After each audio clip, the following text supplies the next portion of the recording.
This is Michael Orrell of MobileBurn.com, and today I have with me the Samsung T669 Gravity T for T-Mobile. It's on sale now for $74.99 with a 2-year contract.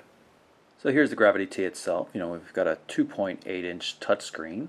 It's a resistive touchscreen, a little bit of give to it. QVGA resolution, that means 320 by 240 pixels. You see we've got a nice 4-row QWERTY keyboard here, very colorful. There's no D-pad down here, but there are dedicated arrow buttons in the lower right hand corner. Numbers are accessed by holding down the Alt key down here and pressing the top row of the buttons. Back of the device has a nice little pattern to it. Gloss finish. Nothing spectacular on the back of the touchscreen though. 2 megapixel fixed focus camera.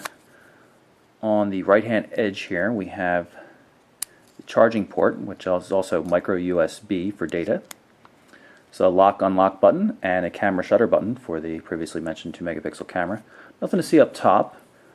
Volume control here on the left. That's probably a lanyard loop fixing point. If we pry off the back of the device we might be able to see that there. And nothing else really on the bottom except for that little point for removing the rear cover. We'll do that and take a look at it. You can see that exposes the micro SDHC card slot, so that supports cards as large as 16 gig in size. Got a 1000 milliamp hour battery. It's good for 6 hours of talk time, or I believe 16 days of standby time, according to Samsung and T-Mobile. Of course, this is a GSM device, so there's a SIM card located underneath the battery. And if you look there, you can see that is indeed a fixing point for a lanyard if you want to hang a wrist strap or something like that on the phone. Now that we've finished with the more mundane aspects, let's power up the phone and see what it does. So now we have the phone started up, and as you can see we already received a text message, probably from T-Mobile welcoming us or something, so let's just tap there on the widget to bring up the text message. Hit the back button down here, get right back to the home screen, and you can always use the power button and call button here to get back from whatever application you're using. Main menu, just as you would expect, and you can see this is a touch flow device. As such, there are multiple panels for home screen and menu alike. You'll notice right there is looks like an email widget. And tap that to bring up email. It's a weak signal here in my area, so you can see we're on an edge network right now, even though this is a 3G device.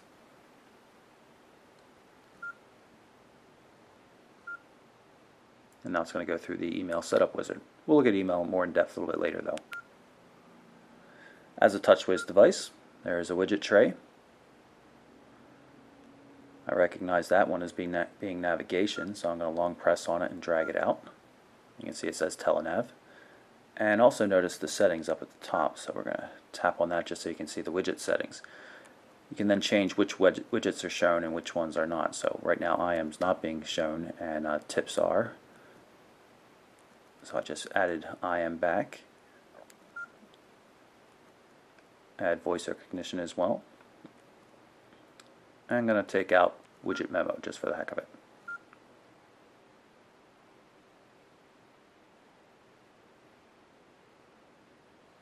And let's see if we can launch an application just by tapping on it. Voice recognition and obviously we by can. Use your voice to dial names in your phone book and phone numbers. Say a command. If I briefly press the lock button here on the side, you'll see the lock screen come up. And it shows us that we have a couple different options for doing things. There's gestures that we can do to launch applications directly. I just should pull up the browser. Right. So basically I drew a B on the lock screen and it went directly to the browser, bypassing the home screen completely. If we lock it again, we can try a different one, say messaging.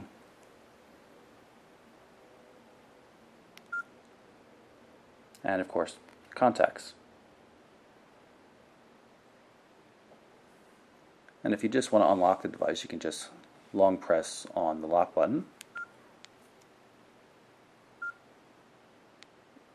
or long press on the lock unlock key on the right hand edge of the device. Let's open it up, expose the keyboard, and see what the home screen does. Get a series of shortcuts down here, but it looks like we're no longer getting the multi-panel TouchWiz interface.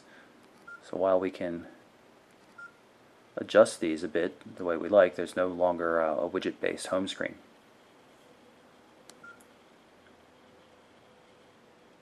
Menu does reformat though into the landscape orientation, and there are still, of course, 3 panels here. And I'll show you how you can add things to the menu. We just tap here and we could pick something, say T-Mobile Social Buzz application. We've just added that to the menu. And if you want to rearrange things and get rid of things, you can just hit the settings button up here in the right hand corner and tap on the minus sign to remove it.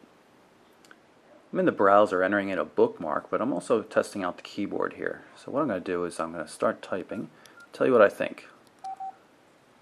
Capitalize that. The keys are not made of plastic, they're definitely rubber. They don't have a horrible feel, but they don't feel all that expensive. It kind of feels a little bit cheap, but totally workable. But the keys, if you take a close look, you can see they're very flat, very close to the surface of the slider itself. It's a workable solution, it's just not the best we've ever seen, but of course this isn't a hyper expensive smartphone or anything like that. So we've got that typed in, and I'm going to hit go here, and that should save the bookmark and load the page. And it was describing right there how to do the one-touch zooming on the device. Probably won't work on this mobile version of the Mobile Burn web page, but we'll give it a shot anyway. What you do is you press onto the page with a fingernail or whatever and hold it, and then you can zoom in or out by moving up and down. Right now we're on an edge connection, not a 3G connection, so this is taking a little while to load, as you can see. So here we have the page loaded. You can see we can scroll around, but if I, like I said, if I long press, then I can use my thumb to zoom in and out. Not particularly intelligent zooming. You see it's actually very hard to get it back to the normal zoom mode. It might be a double tap feature or something like that. That looks like it might be it. There you go. If you single tap on this little button down here, you get this menu option for reloading, marking a favorite, or some other menu items like going back to full screen.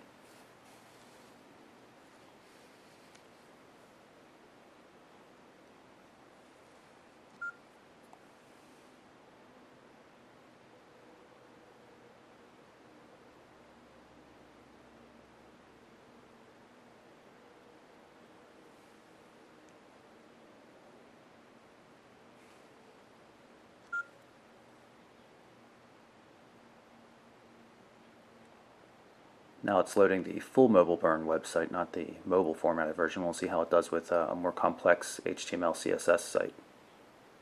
And it looks like it's doing a good job. Things are starting to fall into place. So on a good 3G connection, it looks like the browsing experience wouldn't be too bad at all on this. So here we have the full page loaded, and again I'll show you the zooming. A little strained in terms of CPU, it seems.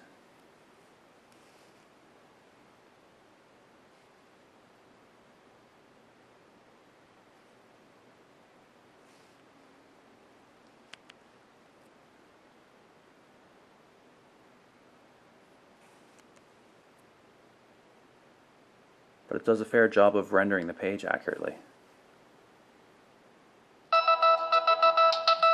Sounds like we have a message just came in. So let's jump back to the home screen and see what that is.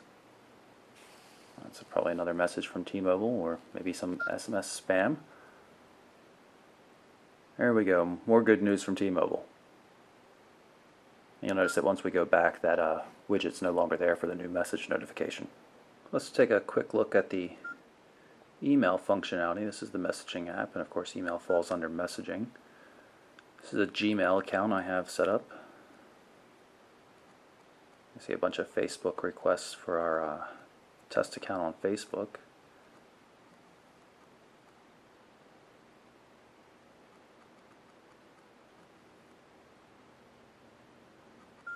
We'll just pull up one of them so you can see what it looks like.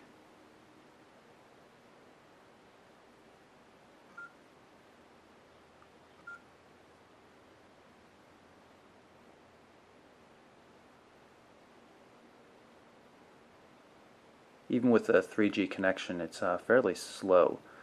The device seems CPU bound. A lot of things just take too long to process in spite of there actually being data there.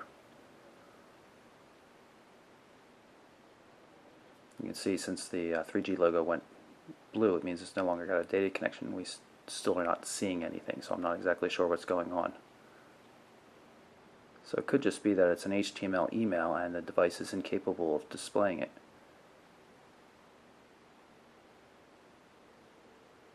Yeah, that's probably it. So, not too impressed with the email functionality. It was easy to set up the Gmail account, but if messages aren't going to work, it doesn't really matter too much, does it?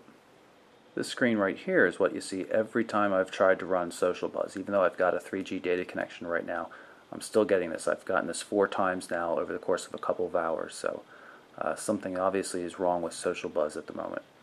Let's take a look at the messaging system.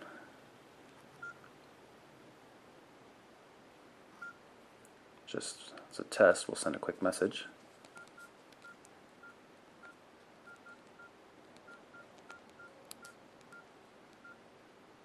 And save that out.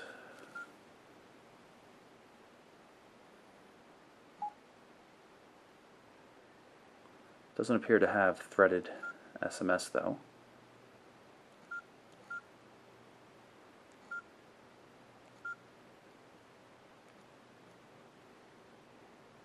Can quickly switch between boxes though, so getting right back to the email very quickly is not a problem. And before we wrap up, let's take a look at some of the applications that come pre-installed. I'm sure most of these are probably just demos like it says here. Google Maps, let's pull that up just to see what it looks like. Hit accept on Maps clients, close the Street View message, and tell it to locate us. It's trying to get a read on the GPS right now.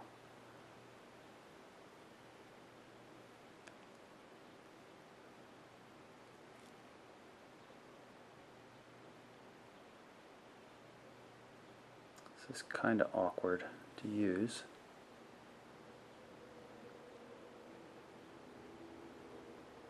Has located us. You can see we're pretty close to Trenton here.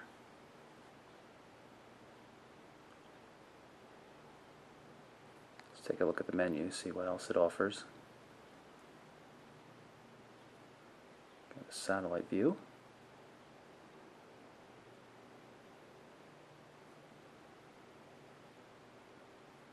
It's just very, very slow.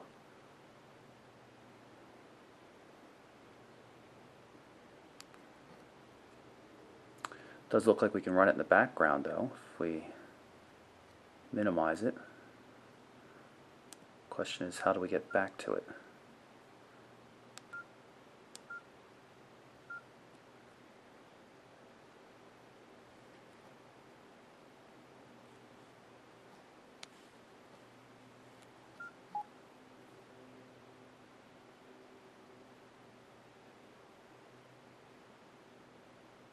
There we are.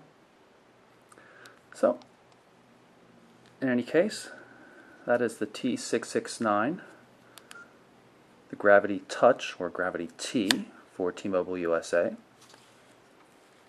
It's available now, $79.99 with a 2-year contract. Has a reasonable keyboard, nice form factor, but the CPU seems to be a little overloaded. It's too slow in use, and the QVGA resolution seems a little less than adequate for the TouchWiz interface, but not a bad handset, just not real awe-inspiring. So there you have it, the Gravity T from Samsung for T-Mobile USA. I'm Michael Orrell for MobileBurn.com.